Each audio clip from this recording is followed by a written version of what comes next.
Hey guys, welcome to another video. So, it is literally so close to Christmas.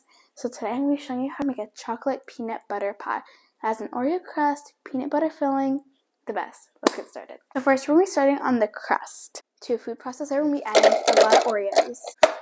Time to blend. Now we're going to gradually pour in some melted butter. Now we're going to be dumping our crust onto our pie pan. And I'm going to press it around and up the sides. Okay, so now we're going to put it in the freezer for about 10 minutes so it can firm up. Moving on to the filling.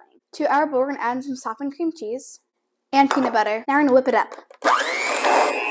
Set this off to the side. Now we're going to make some whipped cream. To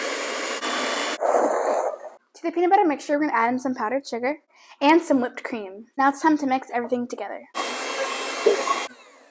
Once it looks like this, we're going to bring back our crust. We're going to add our peanut butter cream cheese mixture. Just get my offset spatula and smooth it out. I'm going to make a ganache by adding some heavy cream to a bowl, microwaving it, and dumping in some chocolate chips. Add the ganache to a Ziploc bag. And get my toothpick and swirl it around. Now let's refrigerate it for about a couple of hours. Okay, it is done chilling. I love how it looks. It looks so pretty. So let's cut a slice. Alright, here's my slice. It looks really good. Probably could have left it in the fridge a little bit longer, but that's fine. Let's take a little bite. It's so delicious. It's rich. It's creamy. So that is a wrap for today's video. See you guys next time. I hope you have a wonderful Christmas or Hanukkah or Kwanzaa, whatever. See you later.